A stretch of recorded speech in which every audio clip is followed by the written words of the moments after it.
Our first experience with Venture was in 2013. We visited Venture Church for the first time. It was a little bit out of our comfort zone. It was a little different.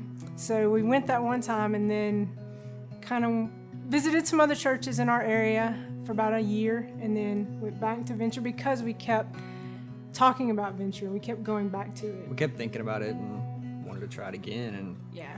we liked what Jeff was saying. And We loved the mission and vision of it. We felt included. Yeah, it was amazing. And I think the thing that really stuck out to us the most was the great conversations we were having after every The ride back. message. That 45-minute ride turned into a great conversation. Just discussing what we had learned. It just stuck with We us. were definitely drawn to it. We felt like the Lord was leading us there for sure in that year. And then we partnered with Venture in 2014. Yeah. Yeah. Well, we knew people from where we were living, from around us, were going to Venture. We just didn't know who they were. So we were just thinking, well, let's do something here.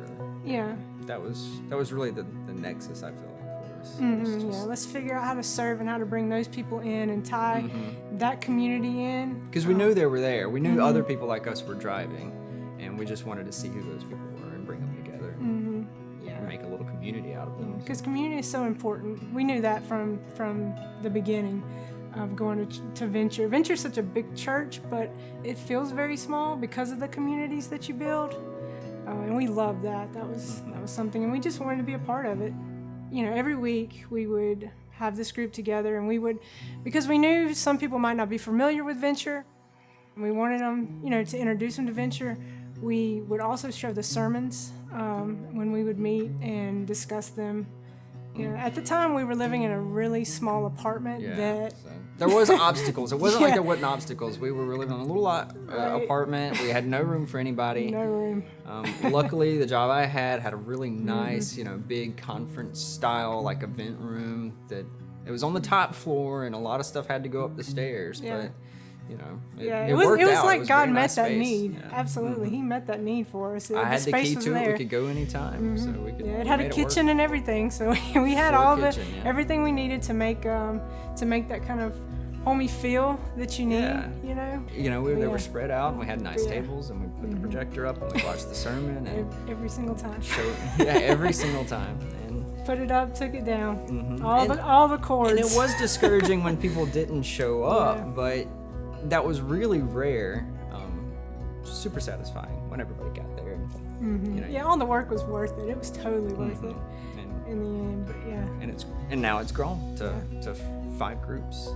So Yeah.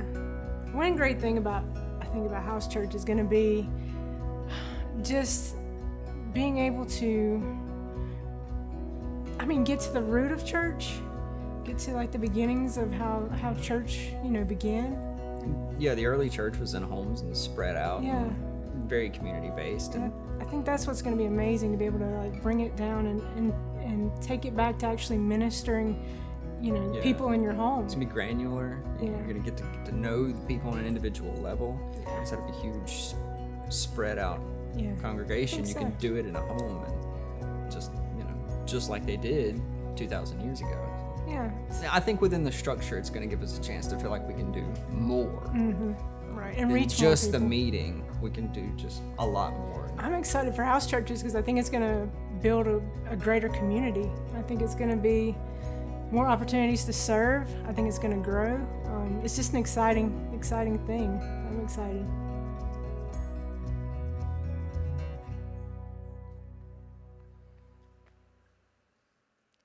And you guys look so good. Can I say that? You look great.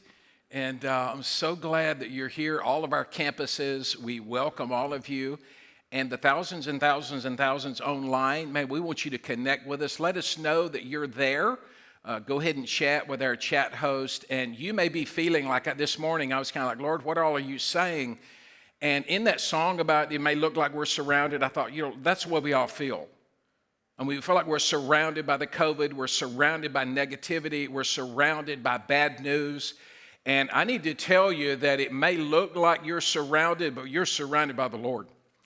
And I want you to get that in 2 Kings chapter 6 is where that came from, because Elisha was surrounded by the Arameans. You can go back and read it, so cool. And he had a little servant, Gehazi, and Gehazi says, hey, what are we going to do? We're surrounded by the Arameans. And he said, Lord, open his eyes so he can really see who's going to win this battle.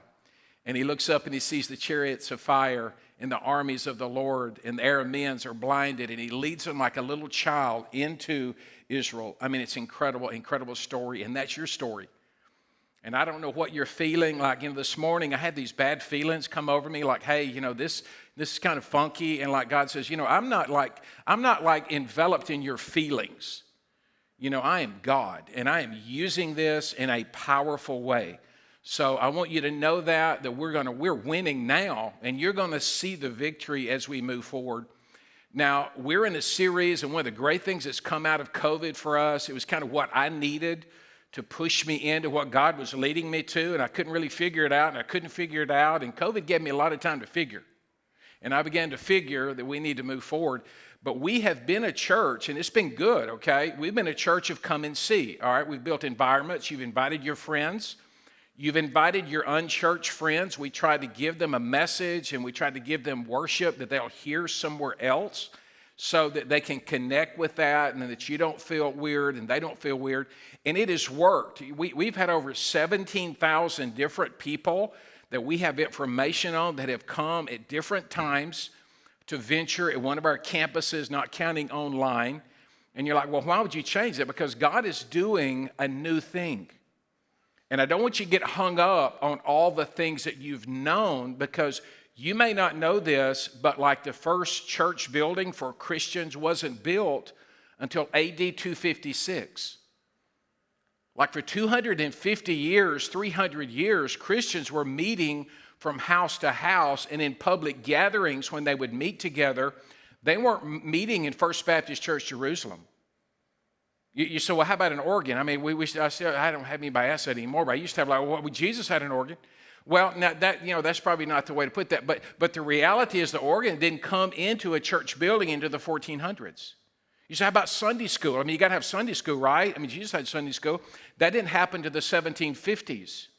You say, how about Awana? You got to have Awana. I mean, don't you want you to know the word? Well, Awana started in the 1950s.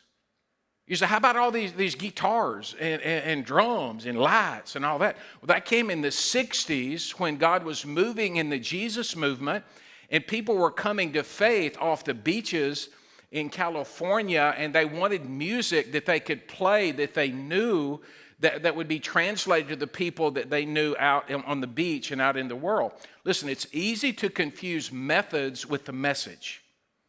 The message never changes. The methods can change, but we want to see them go back to where it was in the first century.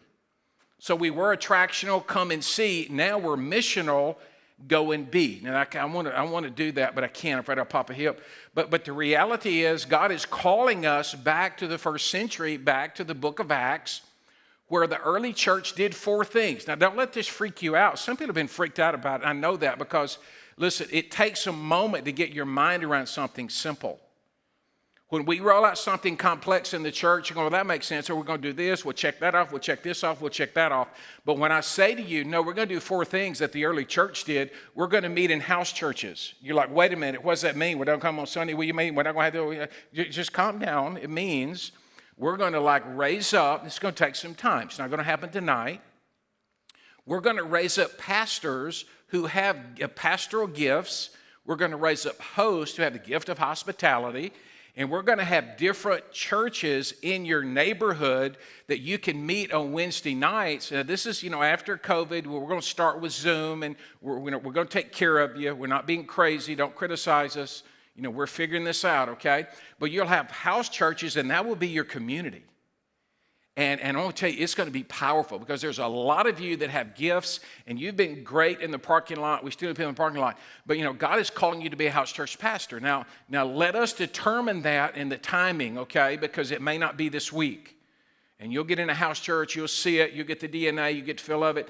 And then we'll meet every week in the temple courts, and that is just in a gathering, a public gathering, which, thank God, we have some buildings. And we can still meet on Sunday, and we'll still have, you can still invite your friends. It will still be enjoyable, but we will point everything back to house churches. Like when you come on Sunday, go, hey man, let's rally. We're a church of house churches and we're going to celebrate, but we want to point you back. Find a map with a dot on it because there's a house church right there. And if you live near there, man, go there on Wednesday nights. It's going to be amazing. And then we're going to serve the community and serve one another. As there are needs that come up in your house church, I mean, somebody say, I'm praying right now because, behind on my rent, we'll kind of look at that and pray over that. Your house church pastor will say, hey, this is something we need to help with or whatever. And then we'll serve the community. We're going to find new ways to serve the community, work with other agencies and meet the needs in our communities because, look, we're spread all over South Mississippi. And we're going to give generously. I mean, it's a robust giving, and we're going to raise the water level in our communities. Here's the cool thing. When God moves spiritually, our world changes culturally. And what God is doing all around us to kind of give you something to go by, because a lot of you separate church from your real life, and I'm trying to get you to understand you are the church. Like wherever you go, Christ is with you. Like you're more important than I am in a lot of stages because I'm not there. And God is decentralizing everything in our world. Think about this. Stay with me. I want you to think about this. Think about the fact that no longer do you stand in line typically, unless you're 80 or 90. Do you stand in line for a yellow taxi? What do? You get on your phone, Uber. You see it coming toward your house, driving up, and you check and make sure it's not a mass murder, and then you get in and you go somewhere, okay? So you get that, like some of you, how many of you have ever Airbnb'd? Would you raise your hand? You've ever rented out? Yeah, like all of you, my goodness. Goodness, where do y'all stay? I mean, but here's the reality. You're renting your house out to total strangers, and you're crushing the hotel industry. Way to go. I mean, the reality is, man, you're going like, hey, this is my home. I want to use my home. This is a good thing. I can let people stay here and, I can make some money and they've got a great place to stay. And it's, so see, you're decentralizing everything and you're using your home. Isn't that cool? Stash is a brand new like deal where you can store things at your house. Get this. This is a new thing. We're looking into it. We want to use our buildings for every possible thing we can. And Stash is a company that will rent out like your garage. They'll rent out half of your garage to somebody, and like they'll come and you have an appointed time, they'll come and get their stuff out of your garage. Now, you couldn't do that in my garage because we need a Stash for our garage. But the reality is we're decentralizing everything and using your homes.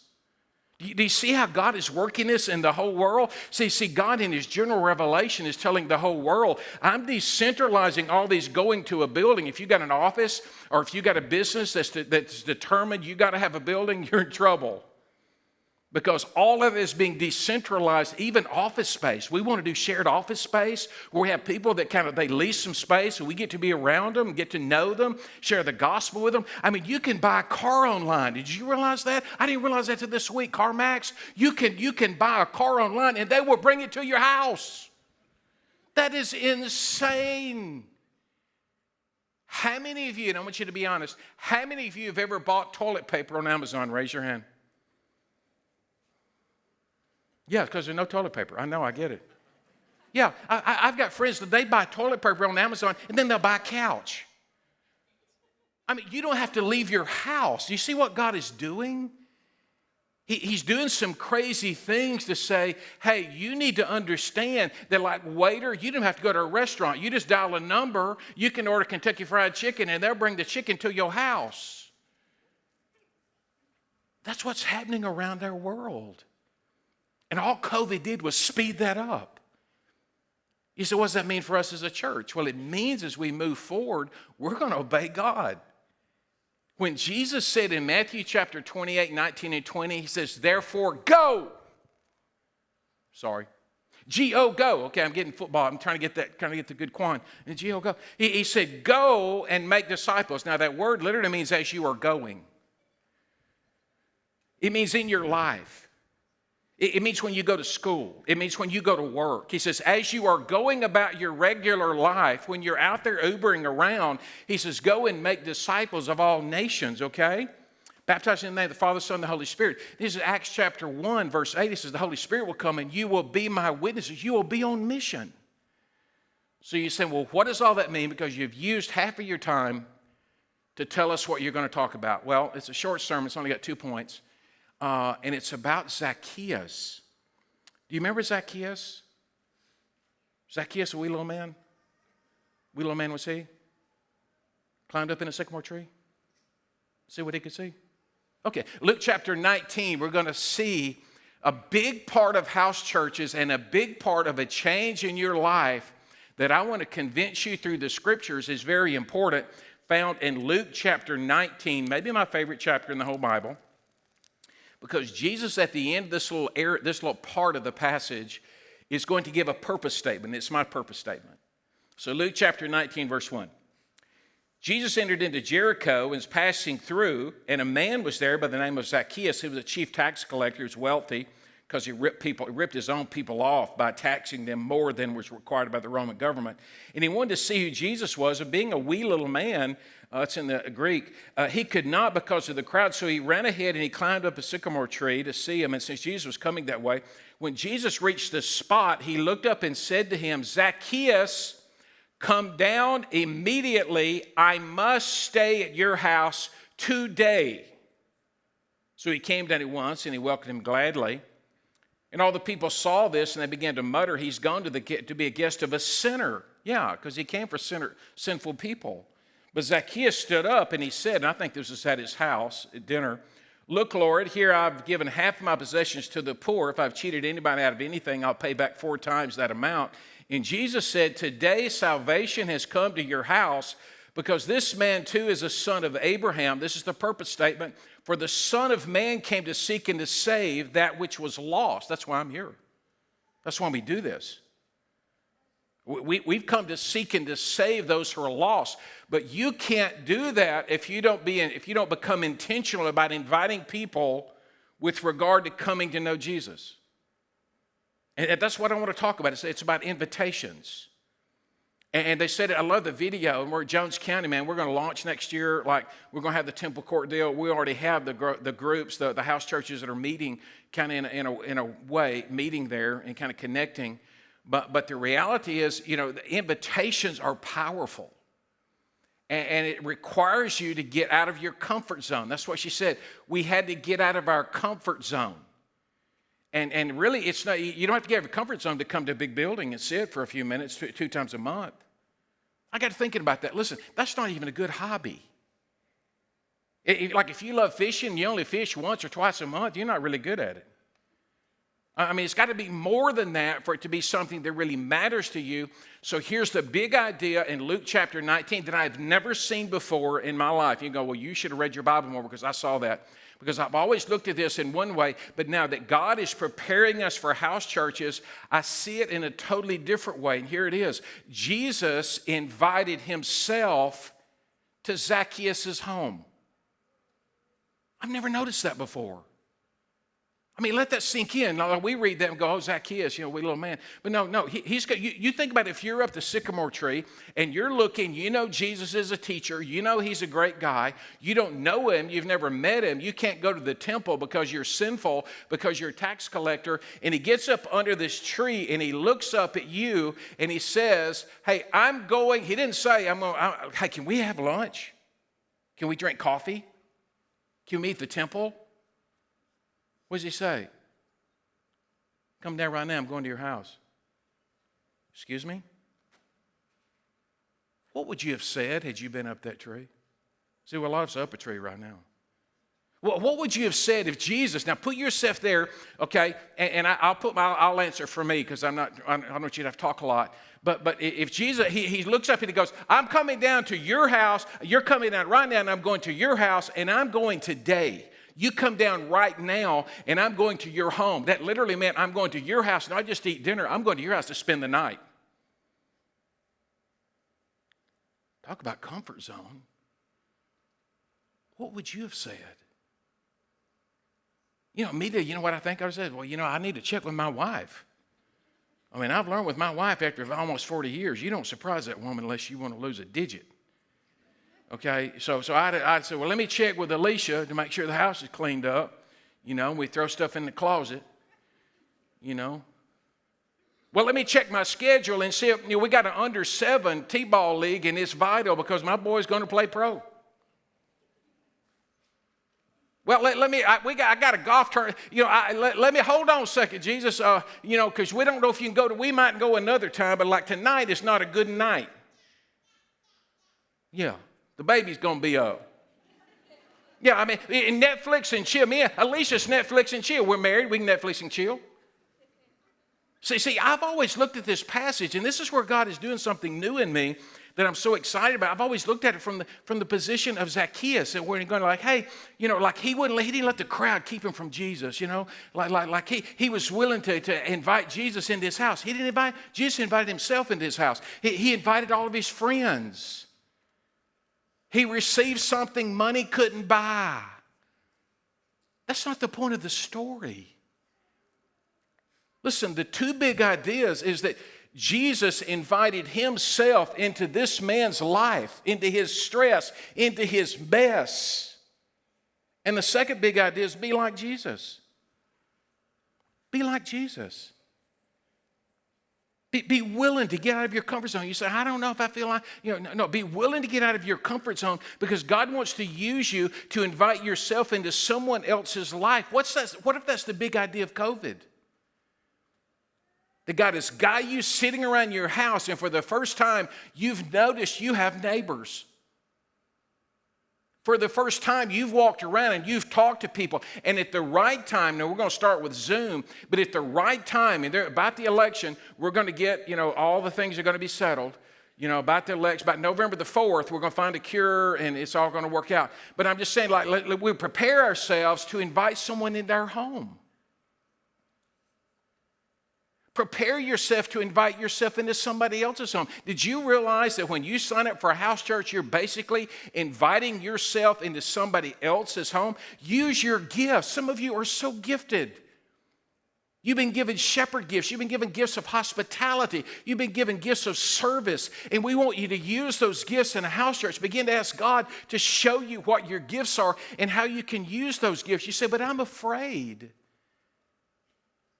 I don't really have time.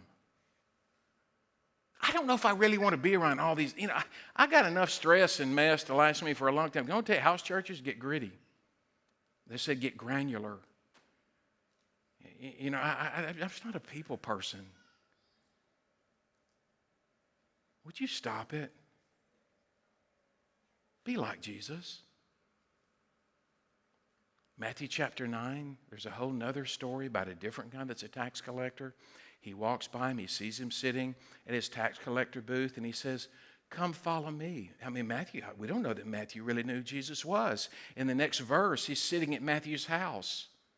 I think when Matthew got up, he goes, hey, come follow me because I'm going to your house. Where do you live?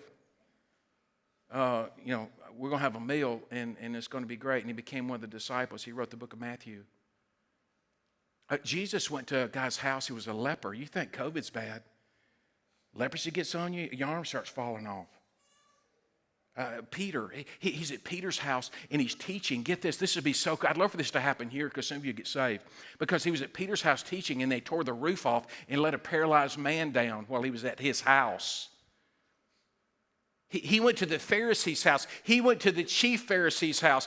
He's at the Pharisee's house, and a woman comes up, and she's washing his feet, and she is a sinner. I'm not going to go into detail. We got way too many kids in here, but she is a sinner, if you know what I mean. And she's washing his feet at somebody's house. Transformation is taking place, not in the building, not in the temple. It's taking place in somebody's home. And it explodes. Listen, I'm not telling you just to walk up to a random person that has like a chainsaw running and invite them to your house. Don't be crazy. But when God leads you into people and you puts you around people and he kind of puts it on your heart, you need to take another step.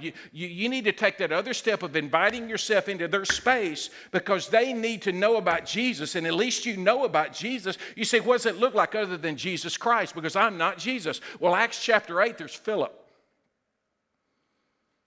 And God tells Philip, hey, you go down this road and you just keep walking.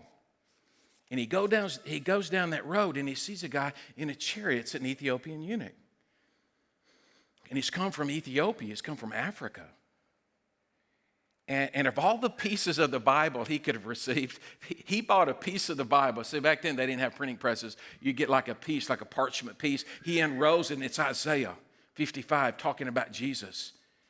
And he stands near enough that when he gets nearer and nearer, he hears him reading out loud. And listen, this is what Philip does. He invites himself into his presence. He said, do you understand? So you got to be smart. You got to be wise. Do you understand what you're reading? You get that? And he goes, no, how can I? Unless somebody explains it to me. He says, come on up here. He explains to him about the Lord, okay? The guy gets saved. He stops his chariot. They get out and he baptizes him. And then Philip takes off again. You say, what's the big deal about that? He became the bishop, history says, of the church in Ethiopia. And we had the Ethiopians here this morning, missionaries in that place where this man, Philip, was willing to introduce himself into somebody else's life. And it's affecting my grandchildren. See, when we turn you loose with the gospel and with your gifts, and we kind of encourage you and we pour into you, it multiplies. It's no longer, Brother Jeff's got to be here. Brother Jeff's got to be here. Brother Jeff is getting old. That's what the kids say that work here. I can still roll with it. Still got that twitch. You say, well, what do I do? Well, let's start praying. Let's start praying about it. Look, you don't have to be Gandhi for God to use you. Are you listening to me? You don't have to be Mother Teresa. The disciples were simple men. They worked every day. They were fishermen, a lot of them. One was almost a terrorist, Simon the Zealot. They were simple, ordinary men. You go back and read Acts chapter 4. And earlier in that chapter, it says about them, they realized they were unlearned men. I'm almost through. They were unlearned men, but they realized they had been with Jesus. And that was a deciding factor of God using them. God used people like you, not just me. He used people like you to change the world.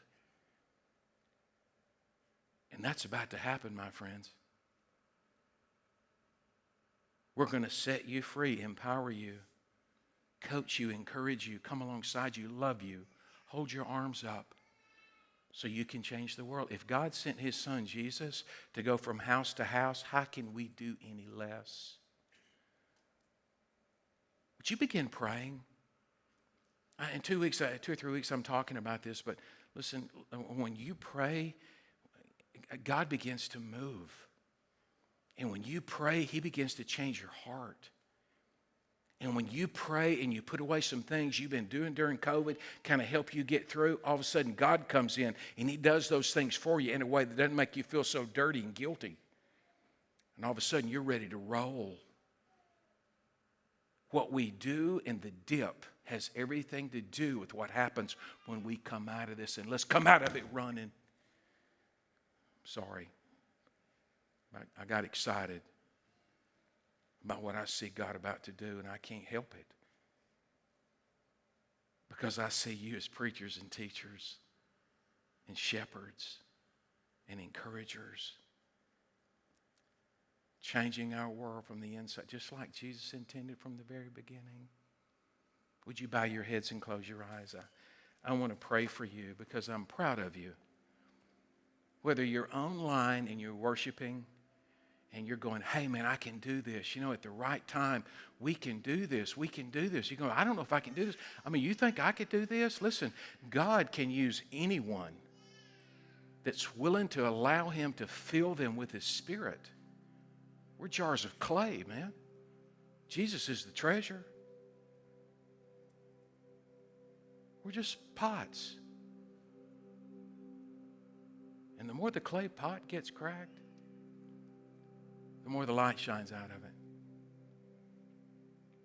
Father, I thank you that even though we have made this so complicated, because we've tried to make it look like preachers were so smart and perfect so they get paid. And God, we didn't think about the fact that we're to raise people, we're to raise pastors up. We're to raise people up to do the work of the ministry. God, send us a great revival. God, send it here. Help us do anything short of sin to reach one more person with the gospel. And I pray this in Jesus' name.